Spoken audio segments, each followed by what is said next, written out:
बलभद्र सुभद्राभ्यां जगन्नाथाय ते नमः। जगदानन्दकन्दाय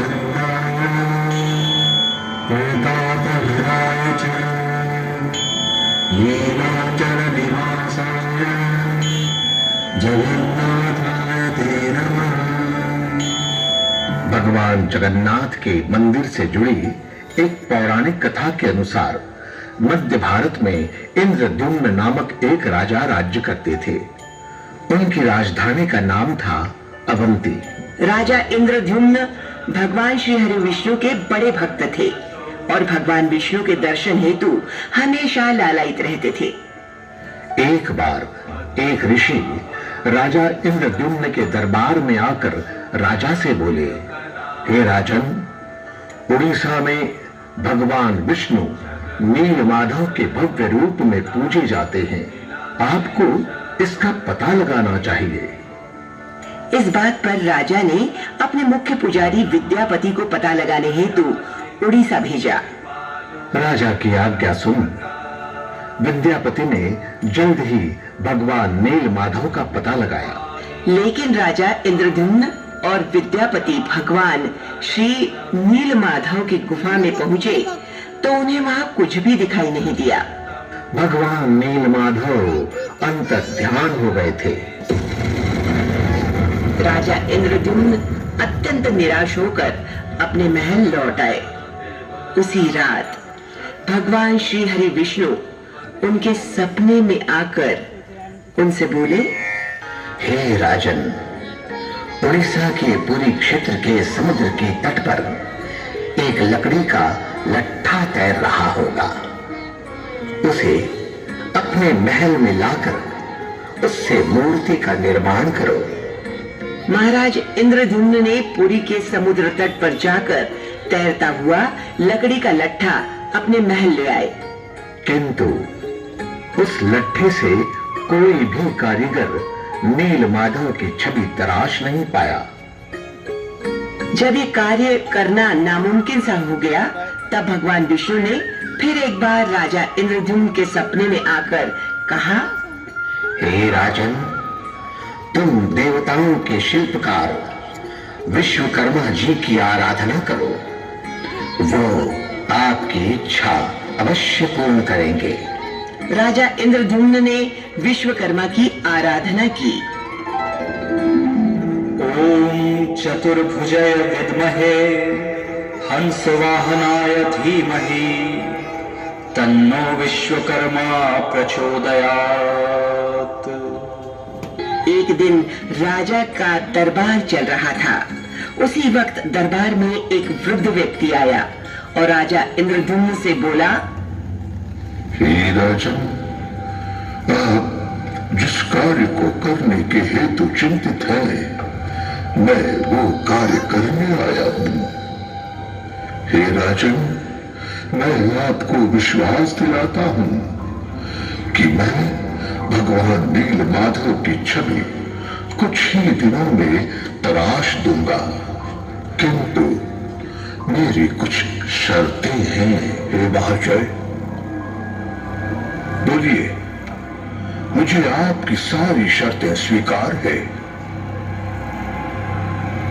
हे राजन, मैं भगवान विष्णु की मूर्ति 21 दिनों में तैयार कर दूंगा, पर मैं ये कार्य अकेले में बंद कक्ष में करूंगा। अगर किसी ने भी मेरा कार्य पूरा होने से पहले उस कक्ष के द्वार खोले तो मैं इस कार्य को अधूरा छोड़कर चला जाऊंगा। मुझे आपकी सारी शर्तें स्वीकार है। कृपा करके आप कार्य को आरंभ कीजिए।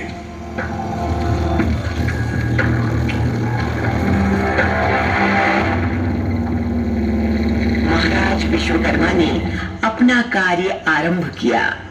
लोगों को बंद द्वार के पीछे आरी, छेनी, हथौड़ी जैसे औजारों की आवाजें आती थीं।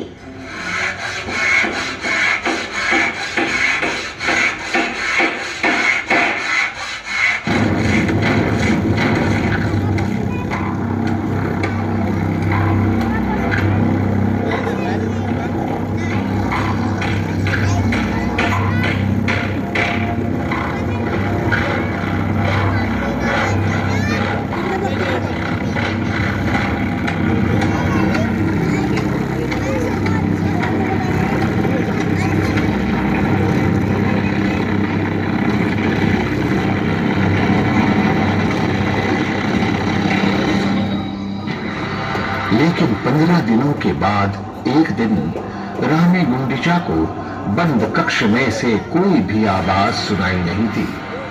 तब रानी गुंडिचा के मन में शंका उत्पन्न हुई और रानी गुंडिचा तुरंत राजा इंद्रद्युम्न के पास आकर बोली, महाराज, जिस कक्ष में मूर्ति निर्माण का कार्य चल रहा है, उस कक्ष से कोई आवाज नहीं आ रही है। कहीं वो वृद्ध कारीगर कुछ भूख प्यास की वजह से उसकी मृत्यु तो नहीं हो गई?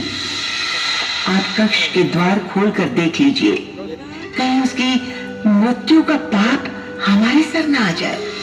और बाहरों ने उन्होंने यही शर्त रखी थी कि 21 दिनों से पहले कक्ष के द्वार को न खोला जाए, कहीं कोई अनहोनी हो गई तो?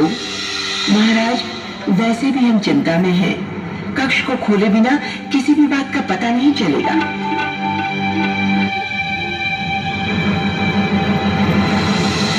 रानी गुंडिचा ने राजा इंद्रद्युम्न से कक्ष के द्वार खोलने की जिद की।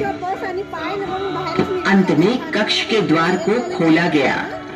द्वार खुलते ही वृद्ध कारीगर बने भगवान विश्वकर्मा अंतर्धान हो गए और अपने पीछे अधूरी बनी 3 मूर्तियां छोड़ गए।